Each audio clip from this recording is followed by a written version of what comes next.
Hey, what's up, you guys? Another day, another movie screening. If you're new here, hello, I'm Melissa.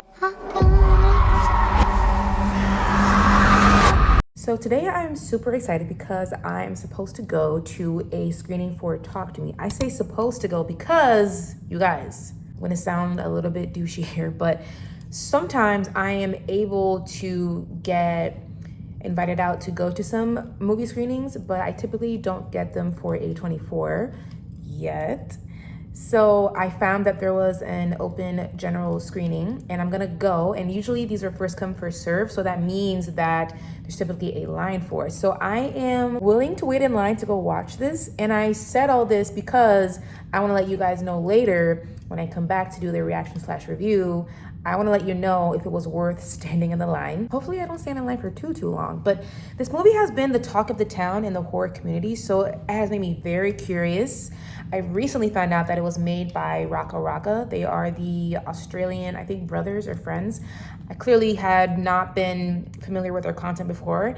I didn't watch their YouTube videos, but I did learn that they came from YouTube and then they made their own horror movie, which is super cool. It got submitted to Sundance and it went to the Overlook Festival, and there's already been screenings already where fans have gone to watch it, and I've heard nothing but really good reviews.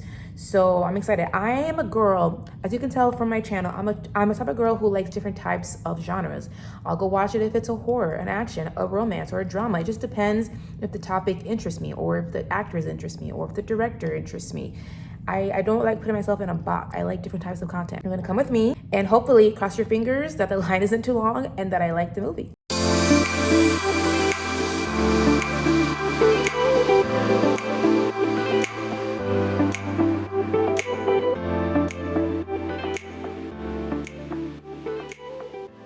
Just came back from watching Talk to Me, and wow, I'm still kind of dizzy with just coming out of the universe and the world that I just came out of. You guys, all I can say is, well, I'm gonna say more, but go watch this movie when it comes out. Go watch it. I have been craving some summer horror, some summerween, because there's Christmas in July. Why is there no Halloween in July? Why? I am a spooky season bitch. If you guys haven't seen the trailer, the premise of the story is, it starts off with these two friends, these two girls, Mia and Jade. And they are these girls who are looking for like a night off, blow some steam, chill with their friends. So they go to this party in which we see some videos of said parties where it looks like a bunch of teenagers are getting possessed, as one does in a teenager house party. And one of the friends is a skeptic while the other one's like, I don't know, could be real, I don't know. So they go to a party, and one of these girls, you know, decide to do it. That is Mia, the main character. Her friend Jade decides that I ain't doing that. And you know what? I would be Jade, because why are you messing with the dark shit, girl? This is an interesting journey, because at first, when Mia first gets possessed, she's appropriately creeped out, but she's feeling good. It makes her feel kind of like warm and glowy. It's like she just came out of a spa. From there, the friends keep on going to parties, and each time they play this game. And until one day, something devastating and catastrophic happens, and then we go from there. You guys, this movie, it's hard to quantify into words. I can't even talk about it, but I will talk about it. There's different things being explored, I think. I think there are themes of dealing with grief, loneliness, isolation, not taking the time to talk through your grief and what that can manifest into. I would say so. I think people get put off by jump scares because it makes them feel very stressed while they're watching horror movies. I would say this movie has more horrifying moments versus jump scares, and they do feel earned because of the context of this world. This movie uses the use of long takes. And what's interesting is that the long takes are used for moments where characters are just talking about whatever they're going through, some like deeper conversations. And then there's long takes for really horrifying scenes, like to the point where it's making you feel uncomfortable just staring at just horrifying, tragic things that are happening. Disclaimer, there is a disturbing scene in here with a dog. The dog doesn't die, the dog doesn't get hurt, so don't worry about that if you're sensitive like I am, because I'm a pet parent.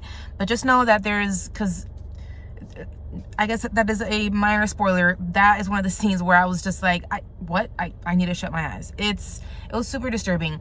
I don't know the actress's name, but the girl who plays Mia is really great in it. She's the main girl. Seriously impressed. I think we'll be seeing more of her. I hope we see more of her. I know this is an Australian production, so hopefully she branches out and makes some non-Australian movies. I think people usually break out when they're doing international American films. If I haven't said so already, there are moments where I felt stressed watching this.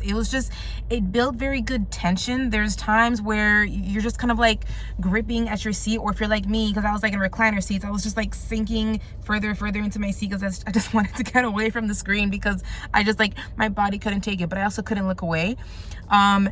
You know, other disturbing scenes in this movie don't really have to do with things that are horror or gory, but it's quite horrifying to see how much fun the kids are having watching each other go through possessions. The possession scenes have a lot of close-ups, and it's quite disturbing because the eyes are completely black and the skin, it's looking kind of dead, but they're just all recording, having a blast, cracking jokes. And I guess the jokes help to build some comic relief in this moment where the audience does laugh a bit, but I was also disturbed.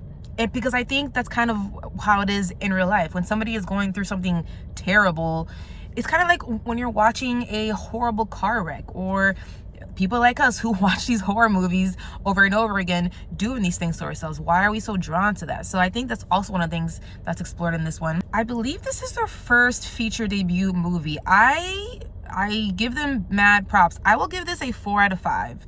It's not giving me the 5-star feeling, but it's a 4-star. It's a movie that I definitely recommend for you to watch. If you are a horror movie fan, you have to go out and watch this. Bring your friends. I think this would be a very fun experience. People next to me, like I heard them, like they were audibly just feeling disturbed and stressed out and like making gasping noises, like they were like me, like they didn't want to be there but they also can't look away. It's definitely a community type of feel. If you guys go out and watch Talk to Me, please come back in my comments and let me know what you thought, especially what you think of that ending, because I have some questions. I feel like if I tell you how I feel about the ending, it may spoil it for you, and I don't want to ruin it for you. I want you to go watch this movie and then talk about it with me in the comments, or you can DM me. My socials are down below, and let me know what you think. I cannot wait to continue talking about this all summer long. Definitely go watch this. It should be on your movie list. Thank you guys so much for checking this out. Till the next movie screening, and if you haven't yet and you're enjoying this content, please hit that big thumbs up. It really helps me out, and hit subscribe, and I'll catch you guys next time.